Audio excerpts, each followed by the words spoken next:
Hey guys, welcome to the channel. I'm very excited to kind of do this full review here. I know I've shown this on the channel in the past, but this is my Doxa Sub 300T Divingstar Poseidon Limited Edition. This is one that I recently picked up and I've just absolutely enjoyed and have loved using and wearing this watch. And apart from doing a full review on the actual piece, I kind of want to talk about what makes Doxa so desirable, because they are kind of an acquired taste to the average watch fan. And I'm going to talk about it just from my perspective. For me, I love the tie into history. Now, Doxa, they've got just a really nice history of collaborating with some of the most well-known dive gear companies around the world. US Divers, Aqualung, Spiro Technique, Tusa. In this example, they've partnered up with Poseidon, a dive gear company out of Sweden. And so it's really cool to see the kind of collaborations that they do with actual dive gear companies. And to me, this is one of the most iconic and ultimate diver designs that you can buy. So it originated in the 1960s. It was built from the ground up to be practical and to be used professionally as well as recreationally. And they've just done a great job. This one here, this one is a tribute or a reissue to a very rare Doxa that came out in the 1970s, the Divingstar, the yellow dial variant, and of course with that Poseidon co-branding there on the dial. So a really cool tie into history, just an amazing design, just kind of heightens my appreciation for this brand. So let's get into the full review here. I'm going to start by putting some specs here on the screen and kind of talking about what's really impressive about this piece. It is 1,200 meters of water resistance. It's a serious diver. Like I said, you could use this professionally as well as recreationally. But the thing about this is it's not unwieldy or heavy or cumbersome on the wrist. It's a very nice fit. In fact, it's more diminutive than not. And that is, I think, just due to this beautiful cushion case with the short lug-to-lug length and just the 20 millimeter bracelet with the true beads of rice bracelet. I don't know, it just melts and it feels very comfortable. And you kind of forget that you're wearing it at times just because of how well it melds on the wrist.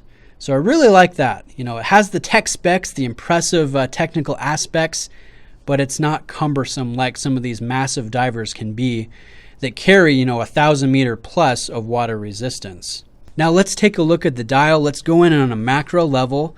You'll notice this is not just a flat yellow. There's a depth to it. There's a warmth to it in some lights and a coolness to it in others. It's actually pretty dimensional. And if you look at the dates around, you can see the depth that I'm kind of speaking about, and it's a little bit reflective here at the edges. I really like it. Now, if we look at the black printed portions, you'll notice that they're raised, they're dimensional. They also have a nice reflectance to it, and it just looks good. It looks good under this domed sapphire crystal, which has inner AR application. So you can see that beautiful iridescent sheen in harsh light reflected areas. So I'm going to try and drop in a picture or a video of that so you can see what I'm talking about. Now let's take a look at the hands. This is what is known as the dwarf hour hand. It's very small. It's meant to kind of disappear on the dial but be legible for when you want to locate it. But the thing that you notice is this elongated, enlarged minute hand with a large application of lume.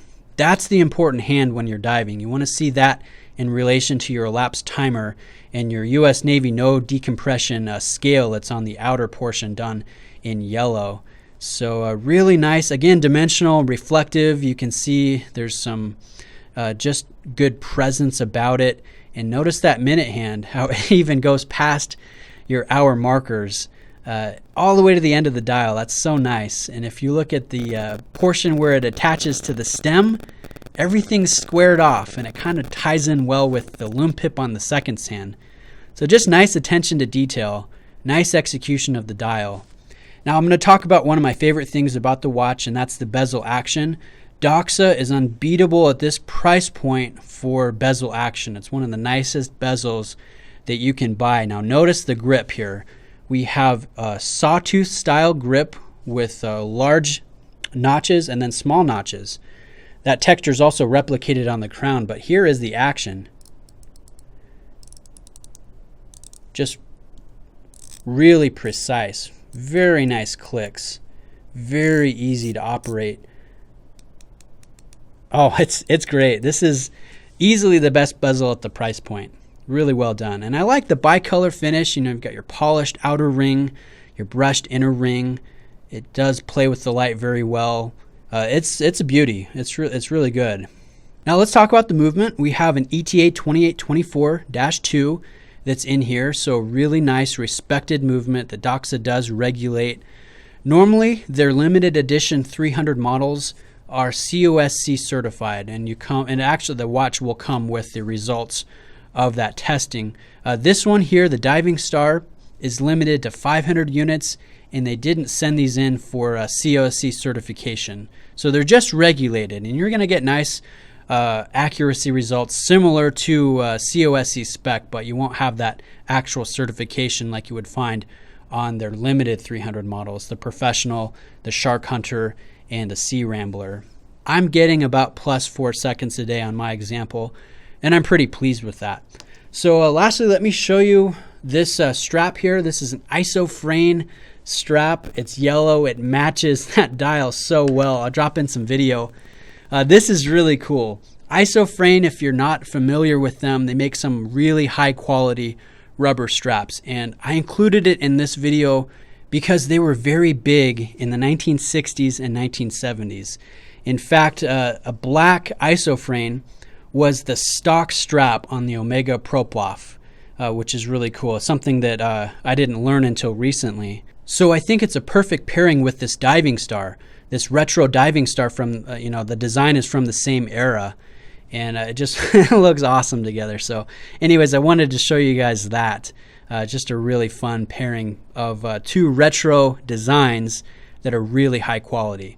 So if you guys can't tell, I absolutely love Doxa. I'm impressed with their modern reissues. It has the quality, it has the fit, it has the feel, it has the history. There's really nothing that's a drawback in my eyes. I mean, I really enjoy these watches.